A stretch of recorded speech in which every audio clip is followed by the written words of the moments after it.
Good afternoon, everyone. This is Lieutenant Governor Dan McKee. Welcome to our virtual small business town hall. Every week we're talking about the small business issues that are impacting the state of Rhode Island. And today we're going to really launch an effort, a call out to all our small businesses and all the people who frequent our small businesses to ask for their help. And one of the things that we want to see is we want to start organizing our small businesses and politely demand that our state of Rhode Island becomes more small business friendly. It helps us all. It helps our economy.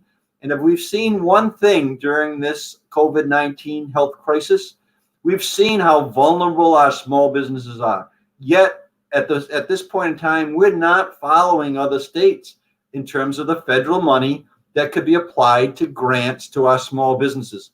And we're going to talk about that. But Ben, bring up an example of what I'm talking about. I think a lot of people who listen to me are not quite understanding that we have that other states are doing this. There's Mississippi, a small business on their federal dollars. They're appropriating well over $200 million to help their small businesses in grants in a plan that is specifically to help their small businesses.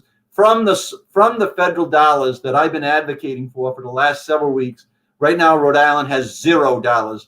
This is over $290 million in Alaska. $290 million to help the businesses that were closed because of COVID-19. I think it is time to organize and demand a more small business friendly state in Rhode Island. These other states are doing it. We're going to give you other examples when we bring on our three amigos and a couple other businesses that I were on the call with last night to get more specific about how you and all the people in the state of Rhode Island can help us organize and create this demand for a more friendly, small business friendly state. That's what we're going to be working on today. But of course, as we're starting, we need to make sure that we bring on our the people of Mark Haywood in terms of the small business issues. There's a number of things that are happening there right now. We're coming up on deadlines that I think that people need to know about. And of course, with Matt Weldon with DLT, and I believe that Liz Tanner will be here on DBR talking about the reopening. Then we'll bring our three amigos on with a couple other businesses to talk about how we're going to organize this effort in the state of Rhode Island in a real way. Using our office, using other small businesses that we've been able to contact with several thousands of businesses. Actually, we've been in direct contact with over the last 12 weeks or so. So we're going to really try to make sure that that happens. And with your help, it will. And of course, and then we're going to bring on a couple of small businesses that we've met with this week that are prime examples of businesses that need our help. Just as like I just showed with the state of Mississippi, the state of Alaska, and we're going to show you a handful more of states that are using that COVID-19 federal money very aggressively in millions, hundreds of millions of dollars. We can do the same here in the state of Rhode Island, and that's what we're going to be working on over the next week to really organize that effort. And we're going to need your help. So thank you for calling in, watching the show. I've reached out to many of our businesses that have been on our earlier shows. Hopefully they're listening. Text us if you are. And then when we lay out the plan to demand a more small business friendly state in the state of Rhode Island and organize to do that, indicate that you're on board. That would be great as you're listening in here. Very important show today. Let's bring on is Mark or Matt here, Ben? Oh, we got Joe Rodeo. Sorry to disappoint. I'm not Mark or Matt. Oh, there's Matt. No, but you still got that beard going on. I think that's a carryover from the home confinement days. So we're out and about a little bit right now. But so I trimmed it. It's a partial reopening. So I only trimmed it for the time being. I see. Okay. Yeah. Well, you're looking good, Joe, and thanks for tuning in. I mean, today, we're just talking about really starting to create a more concerted effort. Well, you see those other states putting out hundreds of millions of dollars, and yet Rhode Island hasn't figured it out yet, and that's going to put a lot more pressure on Matt and DLT if we don't. Because I heard today from 3 different businesses that have been long-term businesses in the state of Rhode Island that have closed their doors permanently because of the COVID-19. This is the avalanche that's going to start happening, Matt. And that's why, look, I'm not asking you to weigh in on that, but I just want to let you know and your office know that the more businesses that fail, the more people are going to be on unemployment. The longer they're going to be on unemployment, the fund is going to get drained. The more pressure it's going to cause on our businesses actually to restore that funding. It's all connected. But thank you for being here again today. Give us a little overview of what you're working on. I know we have a couple businesses that are going to text in some questions for you, and then if they're not able to, we'll follow up with you after the show. But welcome, Matt, and thank you so much for all that you do. Well, thank you, Governor, and good to see you again. And Joe, good to see you. Keep that beard. Don't let them talk you out of it. Believe me. I'm still pretty deep in the trenches here, so my beard is staying with me for a while. Our numbers right now, 261,670 unemployment claims. 72,000 of those claims are PUA claims for small businesses, independent contractors, and gig workers. That's an incredible number, 72,000. Rhode Island was the first state in the country to get that program live. We were one of the first, if not the first, to start issuing those payments. I know that we are measured up against other states all the time. And in the unemployment program, I think right now we're doing pretty well. I know that a lot of people on this session today may not feel that way, and that's because their circumstance has caused a delay. Sometimes those delays are for 1 week or sometimes a couple of days, sometimes much longer. And we do what we can to climb out of those and to provide meaningful customer service as quickly as we can. Even with the requests that come in from your office, Governor, I was trying to get to those within a day or two, and now it's a little bit longer. The challenges, we just can't get to them as quickly as we need to, and we're doing everything we can. We've added human resource capacity. We've added vendor support, third-party vendor support. We have retirees that came in to help us out. We have employees on loan from other agencies that have come over to help us, especially with the fraud effort that we're dealing with right now.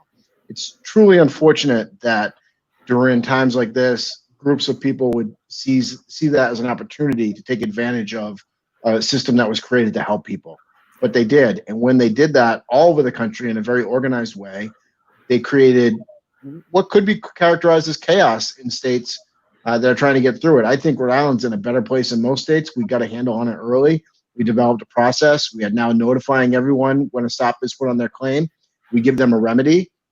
And I have to stress that the absolute best way to get that stop lifted, if you have a stop, you will get an email.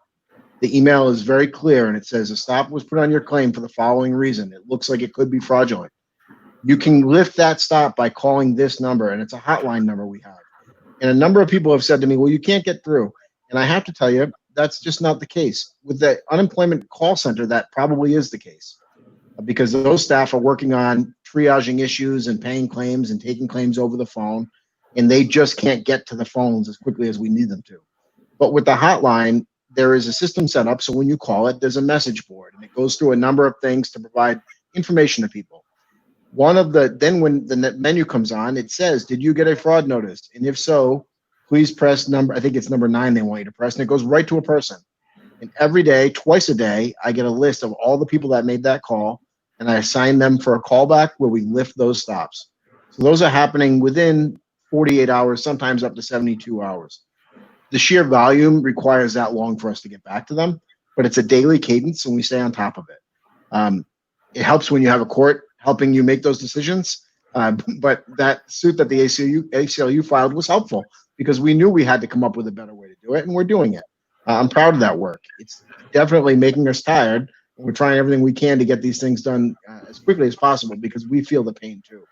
I just want to repeat, that number is 234-4280.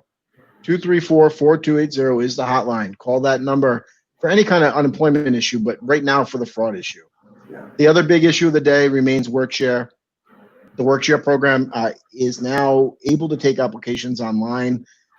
They were finalizing some testing. I believe it works if you go in and do it. The best way to deal with WorkShare is to send us an email right now. And if you do send it to me, I swear I'll see it within a couple of days, and we'll get right on top of it. Public employers are taking advantage of WorkShare right now to help with their budget problems. It makes a lot of sense for them. It makes sense for businesses. We've gotten through the queue, and we added a lot of staff to deal with work share problems. So we had to take some, you only have a finite number, so you have to take them off of something else. But we put them into work share so we can be responsive to the small businesses on this call to make sure that you're taking advantage of this program, especially right now when it's 100% federally funded. Yeah. And I'll leave it there, Governor. I know you got a lot going on here. Any questions that you have? Well, Matt, I think it's really important, and I'll just support you in the fact that if there's fraudulent activity going on and you might be aware of it, call that number. Call Matt up. I mean, unless we work our way through those things, everything's going to get bogged down, and it's not going to be as smooth as we want it to be. So we need your cooperation, working with Matt and DLT and their office to work through the things that Matt's requesting. So I'll just reinforce that for you, Matt, as well. Thank you. And then a couple questions. As businesses open up, this is a specific question, but I'll generalize it. They're getting some of their clients back, so they're getting some of their business back, and they're still on a partial type of amount, for unemployment. So they've been honest when they're doing their weekly things, and they're putting down a partial, but they're still receiving the full amount. So the question is, the concern is at the end, they don't want to be called on the fact that they owe back money, or that they weren't honest in terms of like saying, hey, I'm active, but I'm not active enough, so I still can qualify for unemployment. Is that file, is there a trailer on that, Matt, in terms of the way that the unemployment benefit gets reduced based on the activity in the office as it's declared? This is like everything else on unemployment, it's incredibly complicated. But basically, if you report earnings when you certify every week, the system grabs that information. I can see it right in front of me on it's called a ledger, and I can look at the ledger and see, hey, Matt Weldon reported that he got $100 this week. Sometimes you will still get your full benefit, and that is because it's a two-step process. The first step is you can't make your benefit rate or more. You have to make less than your benefit rate in the week. If you've made less, we then forgive 20%. So if your benefit rate were $500 a week and you reported that you had earned $100, it's not going to impact you at all. You'll still get $500. But once you go over 20%, then we start to reduce dollar for dollar. So there's no single answer for everything that happens, but that's generally what it could be. The other thing I would urge people to consider, if you're back taking some clients or doing some work and you're on, say, PUA, and you want to report if it's considered earnings. If you are taking money in, but that money is going right out to pay utilities or to pay business costs or to go into advertising or web development, any business expense, that's not earnings. You're not putting that in your pocket. So I would say that's a business expense, and that is excluded from when you have to report. What you need to report is, I received so much money, and that is earnings for me. And I dealt with one this morning like that. It was somebody who owns a salon, and I helped that person and understand how they have to do it. We corrected an issue, and now they're able to keep a payment going forward. That is an honest way to use the system. That's what it's designed for. Great. But if you make as much as you made before and you say it's all business expenses all of a sudden, that's when an audit could get somebody in trouble. So we just have to be honest about how we receive the money and how we report it. So this reporting on a weekly basis, and it's done based on factual, revenues, and it's reported correctly. And even if they get the same amount back, they're protected because they've filed correctly, right? That's right. We'll have a ledger of that. That's right. And in some cases, as you're saying, just because they reported some income doesn't mean that they get a reduced amount, because there's factors that need to be put into that math formula that actually compensate for that, right? Correct. Okay. That's great. So another question for you, which you've been following up on this individual, but on the work share, is there a trailer on this? Because this one particular business is about 3 weeks behind on their compensation to their staff. So they've got the paperwork in, but they're about 3 weeks behind on payments. Is that something that should be happening, or is this something that we need to direct this person to you? If the paperwork's in and they've been approved and there's a delay in getting the payments out, then I need to get that brought back to the top of my email box So I would ask your staff to send that again and put a little urgent message on it so I can quickly look at it. That could happen just because of the volume, and we'll get to those and we'll get Okay, then that's great, Matt. Joe, do you have any questions for Matt at all? I do have one, actually. It may be outside of your area, Matt. I know you're an engineer and an operator. But for those of us that are dorks enough to be following the macroeconomic factors, always appreciate seeing the report from your office monthly. For those watching that aren't following it, the Rhode Island rate ticked down almost 2% for the month of May, which is a great sign, especially a great sign because you see we're a little bit ahead of the national average, and a lot of other states are that opened earlier and may have a more of a downtick in the unemployment rate are having, issues with the virus again. And so we're in a good place. It certainly seems down towards 16%. Some folks were worried about 25%. My question for you that kind of came up as you were talking is the PUA factored in to that unemployment rate, or is that considered because of the traditional reporting format? Is the PUA counted separately from the monthly DLT report for the unemployment rate? That's a super interesting question. And so just so everybody knows, and I think people oftentimes think that unemployment claims equals unemployment rate, and it's really not the same thing. Unemployment rates are determined by the Bureau of Labor Statistics out of DC, done by survey. So they contact a number of households and they ask questions. I can get a follow-up to that. My guess is that these people would not be considered employed in the traditional factor, so they wouldn't be captured in that. That's my guess. But we'll try to get a better sense. It's all based on question and response. People may just drop out of the workforce and then they don't get counted and that sort of thing. But the other good news in there for those who are interested, about 20% of restaurant jobs and others came back. So as long as we can keep making that progress and still keeping the virus under control, then but appreciate your follow-up on that, Matt. Thanks very much. Sure thing. Thank Matt. Ben, you got anything for Matt? Yeah, hi Matt. I had just a couple quick questions. After submission, what is the process and timeline for work-share approval? This morning they told me, I was just on a call or a Zoom right before this, and we said that right now it's about a 2-week turnaround once you submit. That was what it was pre-pandemic, and then it got kind of a bit longer, and we cleaned it up because we've added a ton of bodies. So what happens is you submit it, we'll get it, we'll be working on it, we'll contact you and tell you this looks like it makes sense, or we need you to make a couple of adjustments for compliance reasons. And then so it should be about 2 weeks from submittal until plan now. Are we eligible for any tuition waivers if we are collecting due to COVID? Rhode Island state law says that if you are on unemployment insurance, you would be eligible for a tuition waiver, or could be eligible for a tuition waiver to one of the state colleges or universities. And finally, are there any news about extension in the $600 unemployment? No, I know that the House in Congress had passed some extensions and talked about extensions. I know in the Senate they had balked initially, and then they talked about a reduced extension. Some talked about we're talking about the $600 extra. Yeah. And the discussion was potentially, do we lower that to a different amount, or do we offer a return to work bonus, or is it some combination of those two things? All those decisions are outside of the purview of the people on this call. Though that's going to happen in DC, and we'll see what comes of it.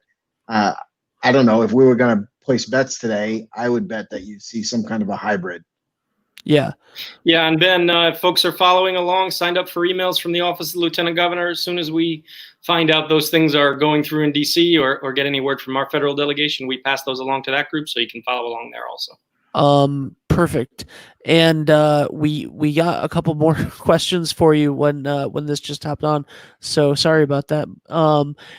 Is the work-share program just for state workers? No, it's actually a business-driven program. It can be used by public employees, and it is right now. And for everyone, private employers and public employers, it's 100% federally funded through the end of 2020. Can you explain how 1099 folks should report, for example, if someone bills monthly or quarterly once the economy further reopens? I'm going to assume that question is how they should report earnings that they've had. Yeah. And what I tell people generally is when you're working, you know how much you're earning. And so we don't ask you to report wages that you receive. We ask you to report wages that you've earned. And so the distinction is, I know how much I earn per client or per hour or per week. I know if I work this week and then I request unemployment, how much I made last week-ish. And I have to report that. If you do it like biweekly, if you get a check, then we ask people, cut it in half, report half of it. If you on a quarterly basis are going to make X amount of money, then try to figure out a prorated amount and report that in. The biggest thing is you got to try to be honest and report. If you don't report anything, the alternative is don't report any of it until you receive it and then report it then. That's not the best plan. The best thing is to try to go along and report it as it comes in, as you earn it. So we have a very, very thorough and specific one right here that has 6 questions in it. So what I'm going to do is suggest, because a lot of them have been answered and a lot of them are also very, very specific and detailed that we don't have time for right now, unfortunately. So Nicole, I'm going to suggest that you email lieutenantgov20@gmail.com. Cheyenne will follow up on you with that, and they'll get it to Matt if they can't answer it. That's right. So thank you, Matt. Thank you. Thanks, Matt. All right, take care. Thank you, Matt. Appreciate your time and efforts. Our best to your whole staff there for all their work. Thank you. Okay, Joe, I don't know whether Mark is here. Thanks, Mark. This is great to have you here. So I'm a little bit concerned with Joe because he called himself a dork. I thought it was a geek. Well, I guess it's a geek in 2020. That's a compliment, I guess. Give us the overview, and then I got a couple questions for you. Yeah, well, first of all, the new IFR hit the you saw it, Joe? Hit the last night about 8 o'clock. So I've been going through this. We've had one session this morning, still going through it, still getting a lot of questions and trying to figure it out. Go ahead, Governor. Sorry about that. Yeah. So one of the questions was whether or not on the PPP, whether that was going to, get extended past the June 30th deadline. Ask me questions I can answer. Okay. So right now, a June 30th deadline is June there. 30th is it. Yes. It And is so, absolutely it. And that's in the statute, Mark, is that right? I'm sorry? And that's in the actual statute. That is in the first CARES Act. It has an not act of Congress to change that. That's correct. It did not it did not change in the second one. Yep. Here's the other issue that people should be aware of. If you're looking, and we had this morning on one of our Zoom calls that we did, if you're looking to get a PPP, there are a lot of lenders that have shut down their portals that are just not taking PPP anymore, even though we have a full week to go. They're just not taking them. We know of a couple that will take it up through Friday. They are not publicizing it. And if people are out there and they need a PPP, they should send a message to RHODEISLAND_DO@SBA.gov. There you go. Thank you very much. And we will find a lender for them. But I will tell you that most of the lenders have now shut their portals off. So, how much money is still available, Mark? $129 billion. So we got to get that word out, and there's some people who are still kind of crying the song that small businesses are getting shut down because other businesses or nonprofits got the money. That's not true, right? No, that's not true. Nope, not at all. Yeah, it bothers me when people put out false information, but yeah, that's the case. Governor, if I chase false information every day, I'd be running in circles. Yeah, that's why we got you here. The other thing, unbelievable. Let's see what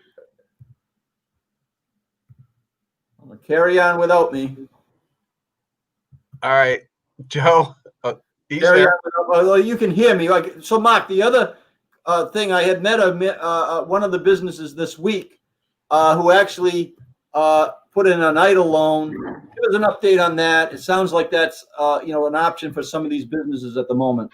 Yeah, the EIDL portal is back open, and you can apply if you did not get an economic injury disaster loan, and you're looking for one. You can certainly go on the SBA website, and you can get an EIDL loan.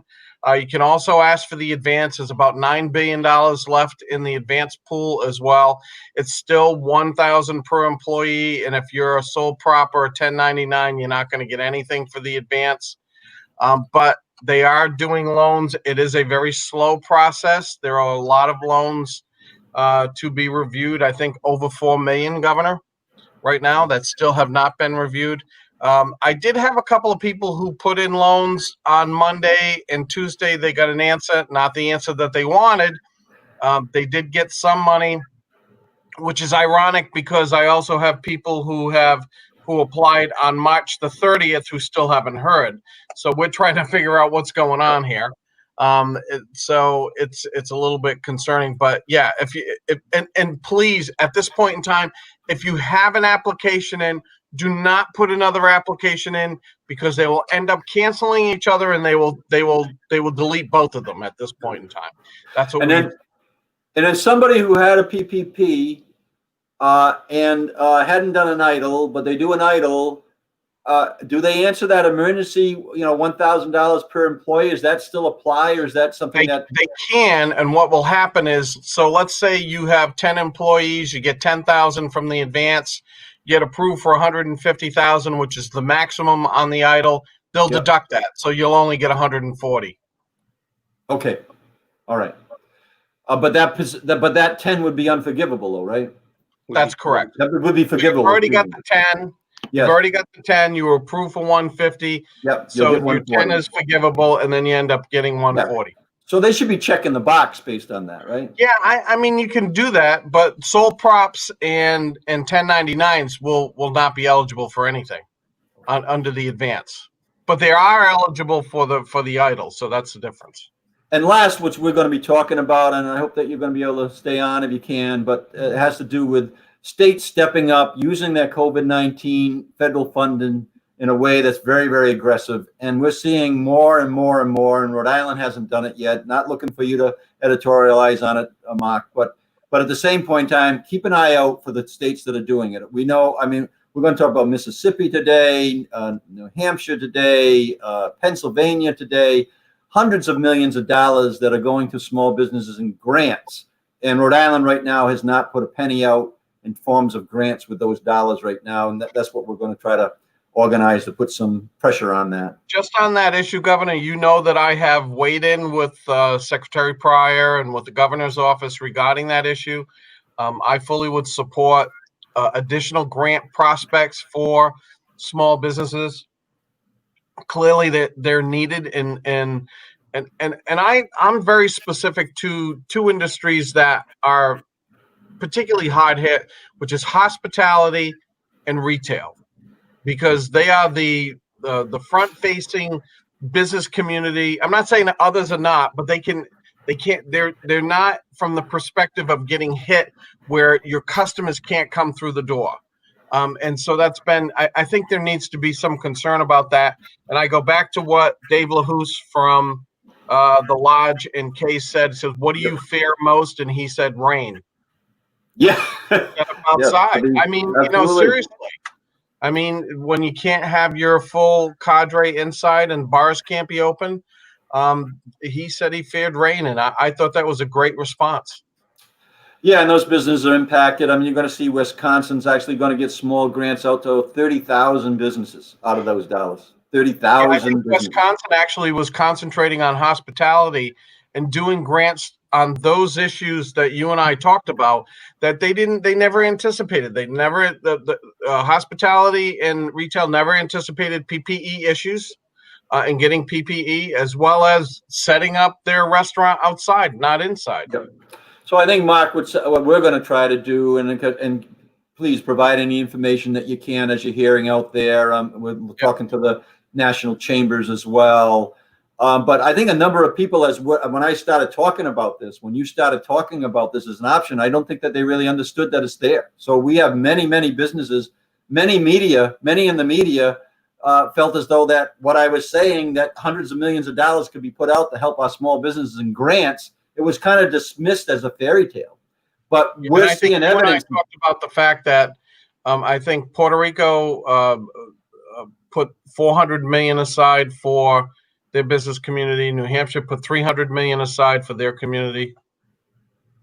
Yeah. That's, So it's not. that's just a fact. I'm not trying to say it. I'm just saying it's that's a fact. it's not a fairy tale, and that's what I think the message today when we talk to the businesses that are going to come on next, in terms of their helping me organize to demand a more small business friendly state.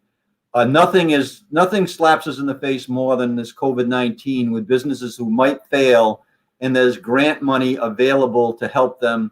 And I'm more interested in as long as it's fairly distributed, I'm more interested in making sure that the gross number is high. I've been saying 100 million. I have friends that have said more than 100 million. And now I'm seeing on a per capita basis, Alaska out with 300 million to help their small businesses out of that fund. So for us to say that we can't do it or we're holding off, don't hold off any longer, Mark. You're going to see many, many, many failures. And a lot of these small businesses, $4,000, $5,000, $6,000, $10,000 gets them through another month, 2 months. And time is what's important. You and I have talked about that since day one, about credit and cash being the king. And right now, many of them are drowning because they don't have access to the dollars. Yep. So we'll keep on plugging. Listen, I'm I'm an advocate for small business. Yes, I know, yeah. I've been doing this for 32 years, and anything I can do to help them. Tomorrow, Governor, I'm going to be on with Dale Venturini and the Hospitality Association, and I know there are major issues out there. We're just blessed over this last week to have very good weather so that they can continue to serve outside. But there are challenges, no question about it. Yeah, you're going to hear some more, even on the rest of this broadcast if you're ever listening. If not, we'll catch you next week. But we'll talk to you during the. I'll stay as long as I can, Governor. Thank you, Mark. Appreciate it, Joe. You had anything? Thanks for hanging in, Mark. A week away from the PPP deadline. Thanks for not retiring, and appreciate the vocabulary check too from you. So thank you. Ben, you have something for Mark? Hi, Director. Sorry to no problem. Sorry to always be the bearer of bad news. So is there any talk about a second PPP? You talked about that. I mean, I really can't opine on that because that's really a congressional prerogative. Once they pass it, then we can talk about it as much as we can. I did get approved for an EIDL loan, but have not figured out yet how an amount to apply for. But I see the advanced was deposited to my bank. How long do we have to set up a loan amount?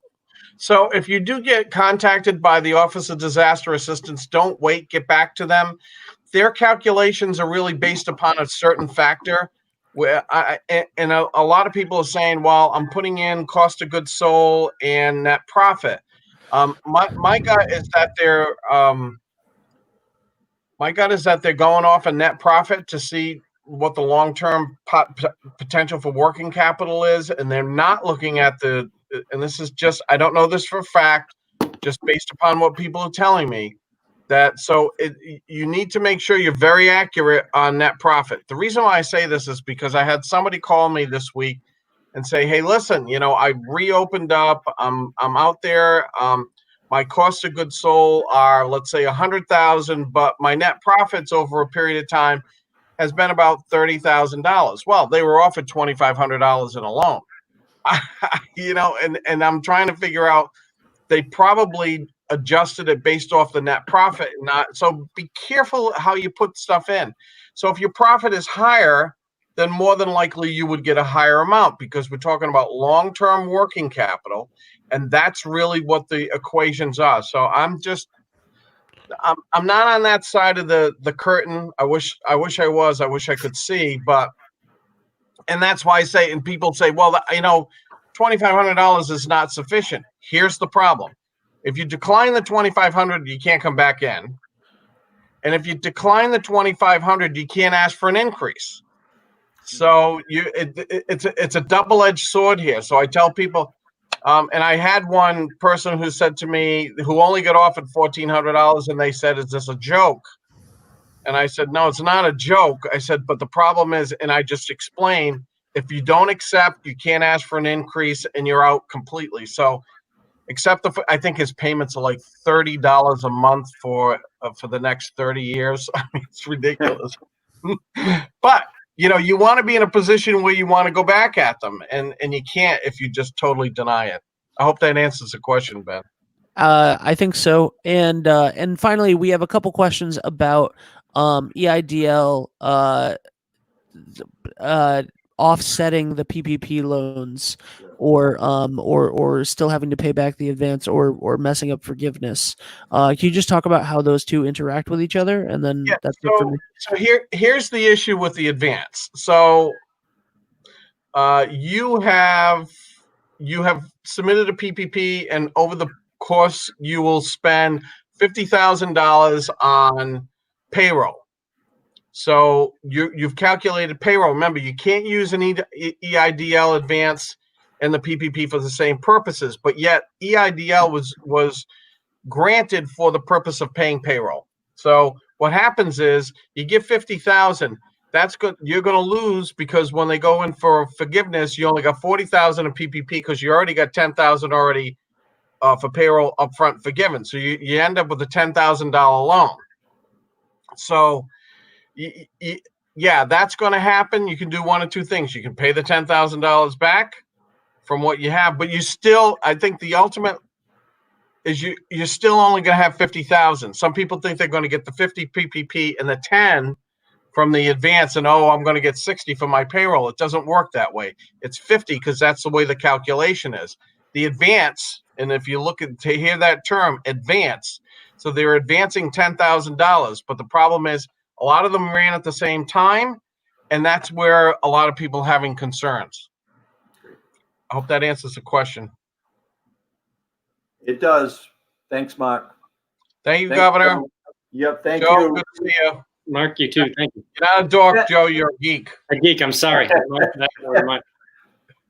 See you this weekend. Thanks, Governor. Joe, I'm pretty good. Are you good? Yes, thank you. Stay on for the, well, you will have to stay on. We've got Liz. Beautiful. Great. Hi, Liz. Hello. Good to see everyone. Good to see Joe, I you. won't say anything mean to you. Thank you. Where's the sign? Where's the sign? My sign. Where's my sign? I had a happy Father's Day. Anyway, Once a year. Oh, I could have done Father's Day. I guess so. Liz, welcome aboard. Tell us what's going on. So we got big changes coming for phase 3. Nothing to talk about right now, but keep following the governor's press conferences, and lots of information will come out for that. You'll see big changes as far as events are concerned. If you want to submit a plan for an event, you should feel free to submit that to the DBR website, so dbr.ri.gov, so we can take a look and make sure everything seems kosher.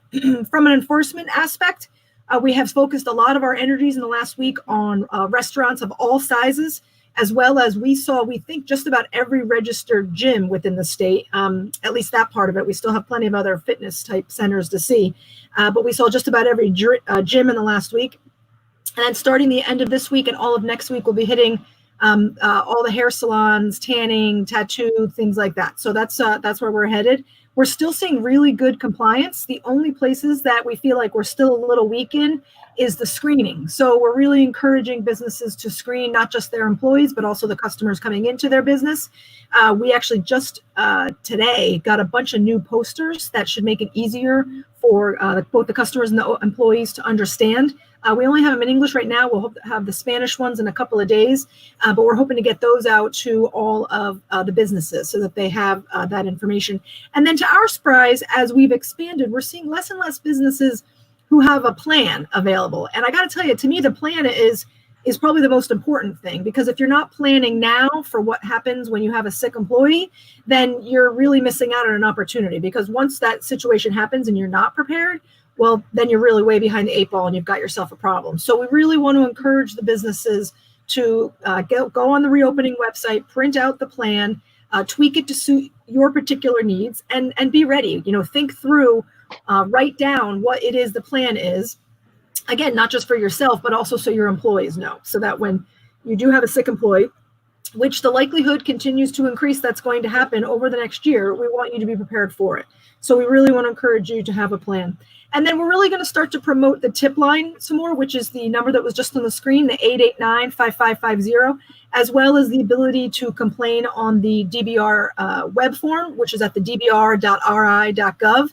And because we're really going to be focusing on those that have complaints. So while we've done that already, we just haven't promoted it because we were a little nervous about the volume Could we handle the number of complaints that were coming through? But now we feel like we're ready for it starting the end of this week, next week. We feel like we're fully staffed up and trained and have the ability to go out to all of these places that we receive complaints for. So that's just sort of a quick summary of what we've got going on. If anybody has any questions, I'd love to answer them. Okay.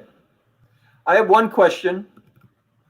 What do you do? We had a business today, Liz, that got in touch with us, that their customers are going to kind of like not wearing their mask and get upset when they're being asked to wear their mask. What is a business to do? It's funny because, we hear it all over at DBR. Like I said, I personally have reviewed probably 1,000, 2,000 complaints that come through. And, you have wild fluctuations of what the complaints are. So you have folks who are saying, I have a true disability. I have asthma, or I have anxiety, or I'm on an oxygen machine. I can't wear a mask to come in, right? So I'd like to first talk about those, right? That you want to be able to trust someone who says that they have a true disability, and so that they can't wear a mask when they come into your business. There are some folks who just can't do it. You don't have to require that they have a medical card or anything. You just want to try to trust people that they do the right thing. However, then you have the other side of the table where people just are refusing to wear masks. And as a business owner, you do have the right to deny service if someone's not wearing a mask. Now, again, you do have to allow somebody the opportunity if they are disabled, but you can deny service. So it's a really tough situation for the business owner because you have some people who aren't necessarily telling the truth, and it's going to be really up to them to determine how they want to handle it. So it's a sticky wicket, and it goes both ways. But we trust the business owners to do what they think is best for those circumstances. Okay. Joe, you got any questions for Liz? No, thanks, Liz. We talked a little bit before about the unemployment rate coming back a little bit while we still continue to improve on the new cases of the virus being reported. And certainly your work's an important part of that, and your partnership with these businesses and keeping the consumer confidence going to continue to drop that unemployment rate. So thank you very much. Yeah, Ben, we've really seen some great feedback from the people who get inspected. If you've been working really, really hard to do the right thing, they love being acknowledged to know that they have done the right thing. So if people want to be inspected and we get more and more of those inquiries, we're more than happy to inspect you so that you can tell people that you've been inspected and you got a gold star. Not that we actually have gold stars, but you can love to give people gold stars. We decided that was probably not a good idea because then everybody would be calling. But it goes a long way to know that you've done the right thing. Hi, Liz. So I have a couple questions today. People are asking about day spa services and if they need to get an inspection before they can open their spa. So I have to say the word spa means a lot of different things right now. Yeah. We have struggled with the word spa for, since this all started. So there are plenty of services that a spa does that are already open. There are also plenty of services that a spa does that will probably not still be allowed to open in phase 3, and we'd be looking at phase 4 for them. It depends, right? So for example, you're looking at facials and makeup artistry in particular. And so we are having conversations with the Department of Health to determine if they would be permitted in phase 3, and if so, what sort of how do you handle the mask usage, right? Because that being the number one thing, if you're getting a facial or your makeup put on, it's, you can't do that. So that is something that we are looking at. If they are not able to open up in phase 3, we'd be looking at doing something special for those businesses, and not just spas. There's one or two other businesses out there that are in this boat, but it's really the estheticians and the makeup artists that are struggling. So we are paying special close attention to them. I myself am. I sent an email this morning today to the Department of Health to inquire about mask usage. And I'm also working with the Commerce Corporation to see what other possibilities there are if they are not able to offer those kinds of services. And then we have Robert Phillips here. Liz, I'm hearing that there's no guidelines for massage therapy business. Is this true? They're saying they're lumped into hairdressers, etc. So that's another good one where it depends on if it's medical. So I'm not sure if Department of Health has anything out for the medical aspect for massage therapy, but from the non-medical side of it, it would be under personal services and treated similarly. So it really kind of depends. In the beginning, we were trying to determine if it's medically required versus is it for, more personal type services. And nightclubs, nightclubs reopening and stuff like that. So the governor will be announcing, the size limitation. There still will be a size limitation. So, nightclubs, it really depends. If they can make it under the size limitation, perhaps it would be permitted. But would it be worth it for them if they were limited to a certain size? I'm not sure what the answer to that is. But we're still all waiting to understand what the final determinations are. And, can they maintain a social distance? Will there be dancing permitted? You still have to wear the masks, things like that. So it's all still up in the air for nightclubs, and it's looking very challenging. Okay. Thank you, Liz. Thank you. Thanks, Ben. Thanks, Liz. Thanks, Rep. Phillips, for your question and your participation over the last few weeks. Thanks, Liz. Joe, Thank get you. anything, and then I'm going to shift into our next session here with the with any of our businesses that are here. So, you good? Thank you. Thanks, Joe. Listen in. Okay, so we're going to spend the balance of the show on what I started off on. I'm going to bring on some of our businesses right now. I think that anybody that we got in the background, bring them on, Ben. If we can bring them on, that would be great. So there's Chris and Laurie and Tyler. That's great. Thanks for being here. And Ben, do we have anybody else, Marissa Tavares, or anybody else that's called in?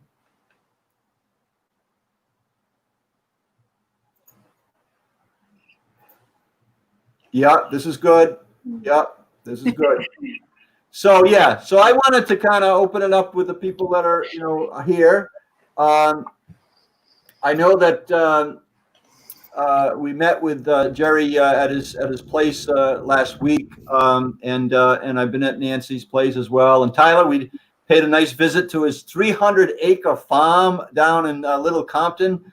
Got a nice tour, and we've been enjoying the flowers that your wife and your daughters have put together, along with the vegetables that I put on the grill, and we're having a great time. So, and of course, we have Chris here and Laurie, who are two of my three amigos that are working on the rismallbusiness.org.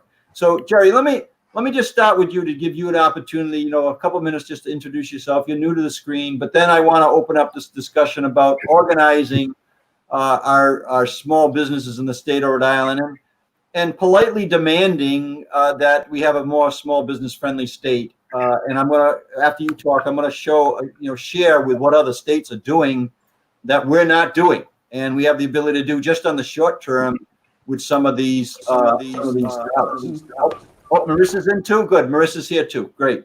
So, Jerry, just give us a 1-minute overview of your company and the challenges you're having, and then we'll enter into this next phase. And then I want to get to Marissa as well with some of the challenges that she's having as well. So go ahead, Jerry. Thanks. Thank you, Lieutenant Governor. Name's Gary Williams. Gary, yep. Co-owner of the Rosendale Group, which is we own 4 different types of hospitality venues, one being a 100-person gastropub restaurant, another being a 200-person lounge club, a third being a waterfront restaurant bar that fits 500, and then one of our biggest venues, the Strand, which holds 2,000 people, which is a live music theater, which is one of the biggest challenges we have so far. So with all that, I think we operate and own every single hospitality venue you could have in Providence, Rhode Island, being from small to big.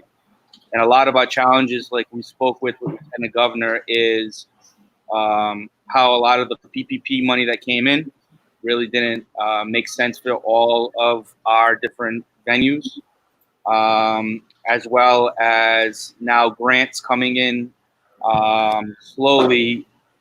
But the problem is we were the first ones to kind of be shut down, and it looks like we're the last to reopen.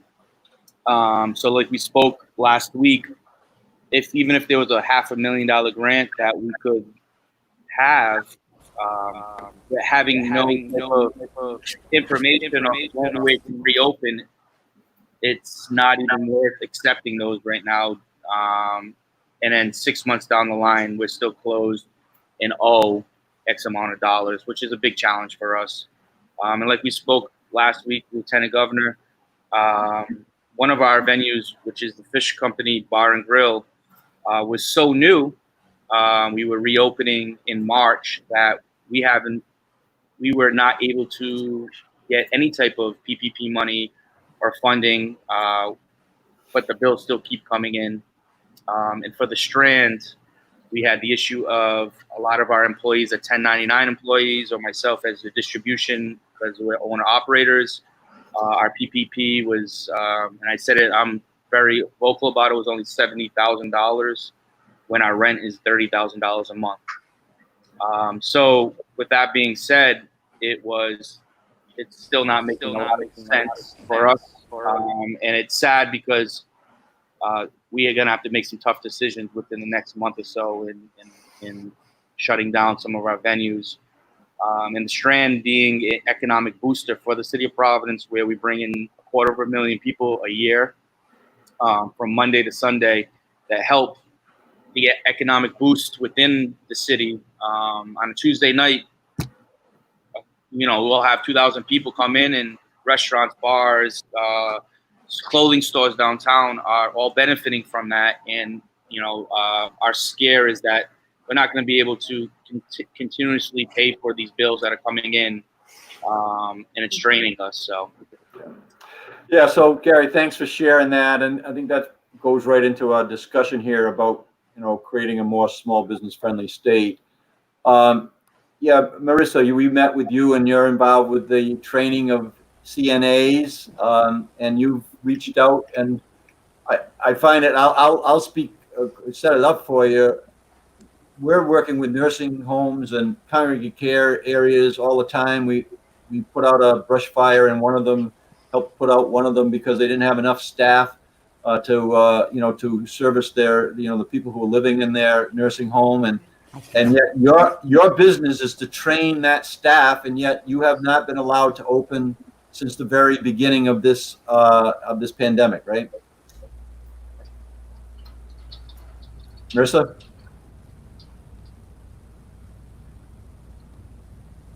I think you might be on mute.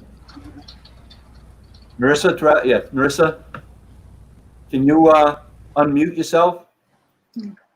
All right, we'll see whether we can get her in. Marissa, go out, restart your browser, and come back in, and we'll get to you in a minute.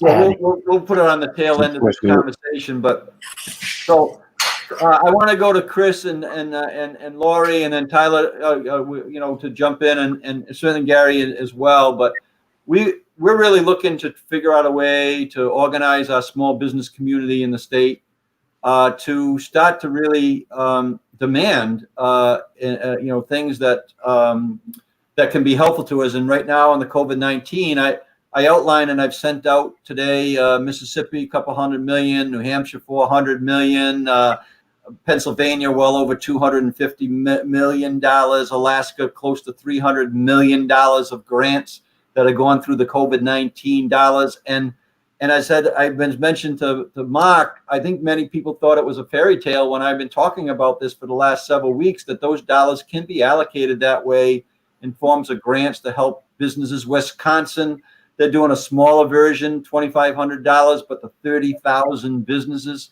that they expect to help 30,000 businesses through, probably a month's type of overhead and expense, or certainly, subsidizing that, not to Gary's level, but yet to other small businesses. So, Chris, why don't we just start off? I kind of laid it out when I opened up, and I wanted you to kind of feed into it, let Lori feed in, and I know Tyler wants to talk about it as well. And we can bring, if Marissa gets back in, that's fine, but we'll bring her on next week. But you got the sense, she trains CNAs, folks. And all these schools that train CNAs have not been allowed to function. No revenue coming in.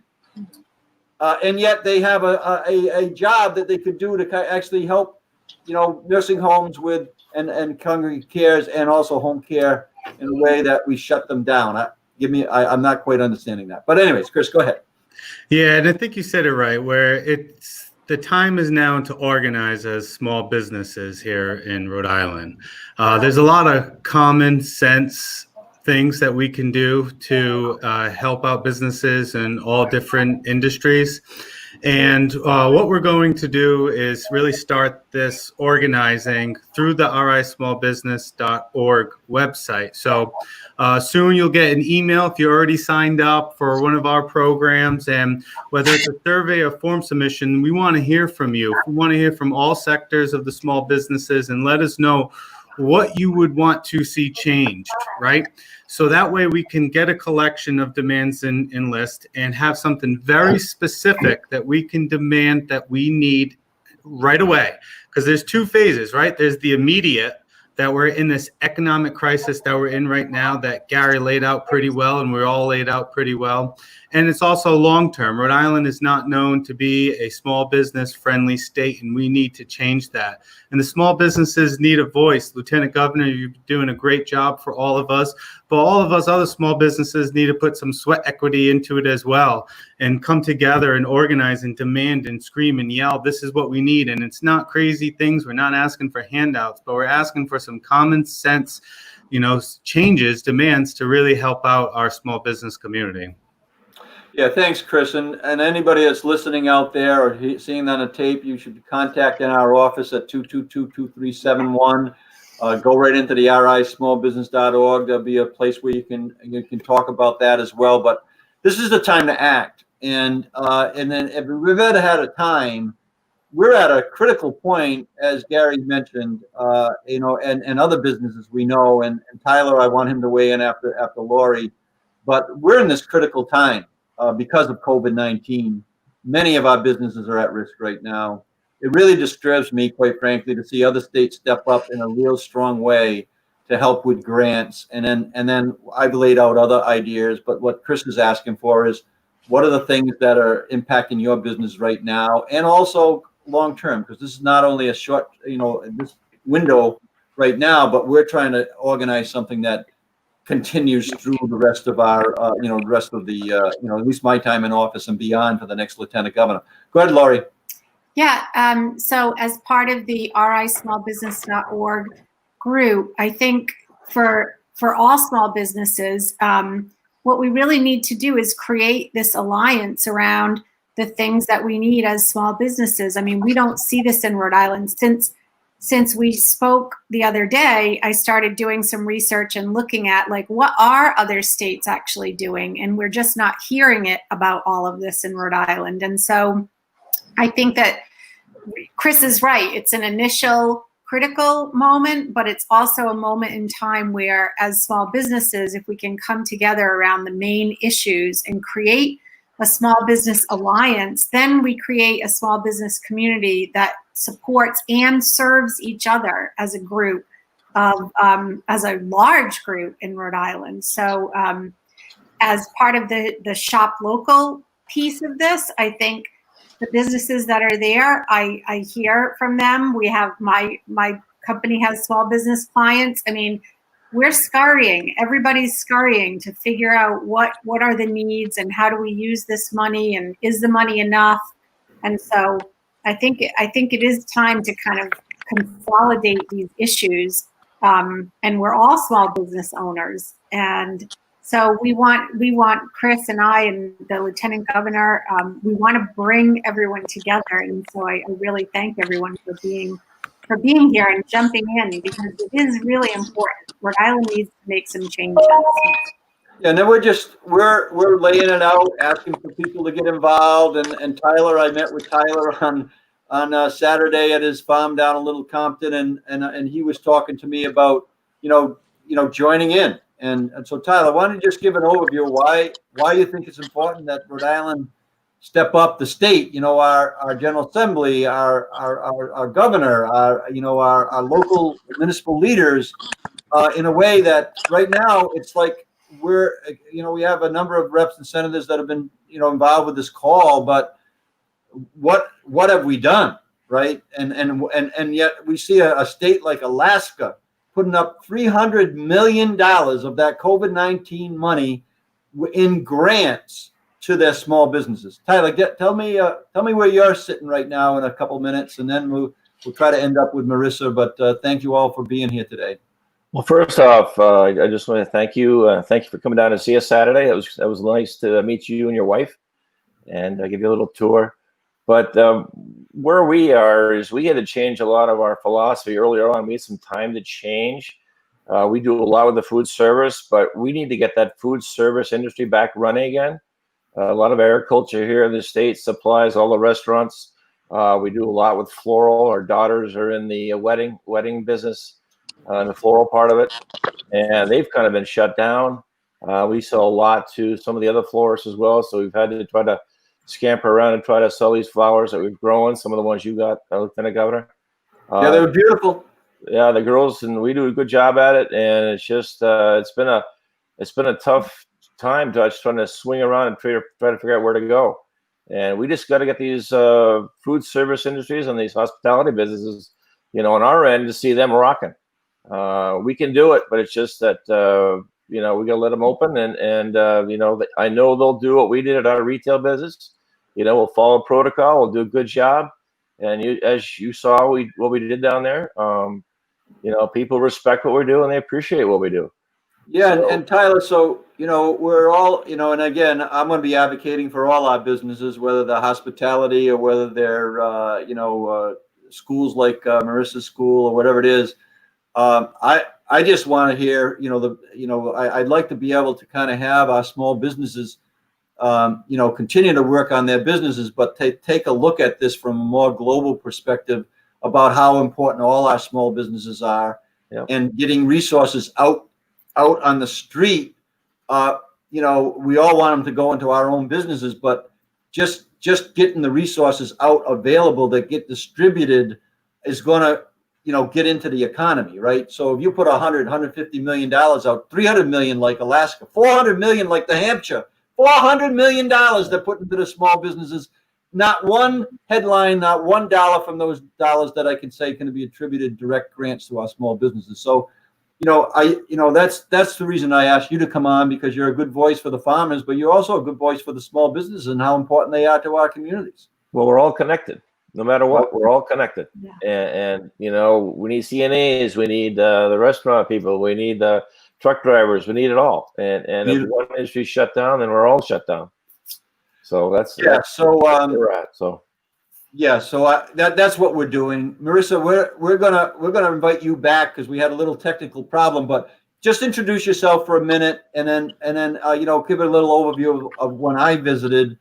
And I've kind of given this information out that you train the CNAs, and you have not been able to do that training during a critical time when we need CNAs. Go ahead. Absolutely. Thank you. Yeah, a little technical difficulties. Well, we'll have you back. So my name is, and I'm sorry. Can you hear me? Yes. Yeah, we can hear you. All right, great. Yes, I'm unable to train CNAs at the time. Unfortunately, I've been doing this for 7 years over here at High Tech. We are a nursing assistant training program.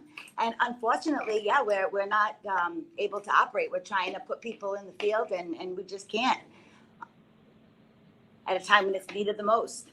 Yeah, and I visited there. I mean, you got a comprehensive 120-hour program, and yet we put together a virtual program that people can just pretty much take on themselves, and they get an emergency certificate. They're not trained at the level that you need training, and the state didn't call you to help out, pay you, hire you, to do that training that we need, right? I mean, you put in applications, you put in emails, you showed me a series of contacts that have gone unresponded to, right? Absolutely, yeah. I've submitted numerous proposals, beginning way back in the first week of April when we had only 23 cases and 0 deaths. I've submitted several. I'm still waiting to get a response back. Hopeful that maybe, at some point we're gonna realize it's a critical component. The nursing assistant training is a major factor to determine how well our economy can perform. And it's a very important component. Well, you've been just like Gary in terms of his business, no revenue coming in, and you have your overhead to cover, right? So if you were able to at least qualify for some grant money, that's going to help you pay the next rent payment or the next utility bill, right? Right, So right. that's what we're going to work on. Marissa, we're going to bring you on with a little more detail next time, but thank you for hanging in there. I don't know if Yeah, thank you for having me. Nancy's still in the back room, Ben. I'm not sure she is or she isn't, but if she is, bring her in. If not, we're gonna close out. Ben, Nancy got off because we kind Yeah, of Nancy is. Yep. Nancy had a meeting at 1, so Okay, she had to leave early. Well, Nancy heads up a lot of the daycare facilities too. So when we're talking about farms, daycares, truck and drive, independent contractors, hair salons. I mean, we've had them all on this on the show. Businesses like Chris and Laurie, which is more in the area of helping businesses in terms of strategy and marketing, and they all matter. So Chris, we talked about maybe spending the next week and then coming back Tuesday with a common sense small business declaration demanding that we want to see an increase in small business friendliness in Rhode Island. So just give a little a quick overview of what we're going to work on this week and how other people can get involved, and the fact that the time is now for people to offer up, and we'll have a number of calls and a number of communications between now and next Tuesday, gathering that information. Yeah, we're really taking the next step in the evolution of this to, like we said, the time is now to organize. So expect an email coming soon to, we want to hear from you. We're not just going to, put demands out there without listening to the small business community. So we want to first hear from you. Then the Lieutenant Governor's office will put together this list of demands, these common sense items that can really help our small business community. And then we're going to make it public. We're going to put these demands out there, but we're going to need the small business community behind it. It can't just be behind one government official or just from one small business. It needs to be behind the thousands and thousands and thousands of small businesses here in Rhode Island, so that our voice can be heard and our demands can be met. So be on the lookout soon, and 1 week we'll let it out, and then we'll all come together. Thanks, Laurie. And thank you for your help in the follow-up. Tyler, let's organize, inside of your network, and then we'll get multiple networks organized all to come together and to make this demand that we want a more small business friendly state. And nothing could do that more immediately than use those COVID-19 dollars to create a serious $100 million, $150 million, match Alaska. $299 million has gone out to Alaska to help our small businesses. Nothing could do better than that. So Tyler, thank you for being here today. Thank you. Appreciate it. So we just wrap up. I think you heard, we're on a mission. We need your help. It's clear right now to me that this COVID-19 has created a number of magnifying glasses on a number of issues, certainly in our small business community. To see Pennsylvania, New Hampshire, Puerto Rico, the list goes on, Mississippi, you have Alaska, all putting up money on grants in an aggressive way, and the state of Rhode Island is just sitting on its hands right now. That's not right. And so what we need to do is organize and create this demand, this common sense, as Chris said, a common sense declaration to once and for all demand that we become a more small business friendly state. Start it with the COVID-19 dollars, match New Hampshire at 400 million, match Alaska at 300 million, match Pennsylvania at 225 million, Mississippi at 200 million. Let's do it. Let's organize and let's make this happen. I want to thank everybody who's listening in. I want to thank everybody who's going to watch this show on our recording. Ben and all the people that have asked their questions, of course, with Mark Haywood, and also with Matt Weldon and Liz Tanner for their weekly presentations here. Very important for all of us to hear. Stay safe. Wednesday night, we are going to do a two-part story, two parts at 7 o'clock. And we're going to be bringing back this message of demanding small business friendliness in the state of Rhode Island and bringing more and more people into this coalition and this group to make that happen. Thank you all. Appreciate it.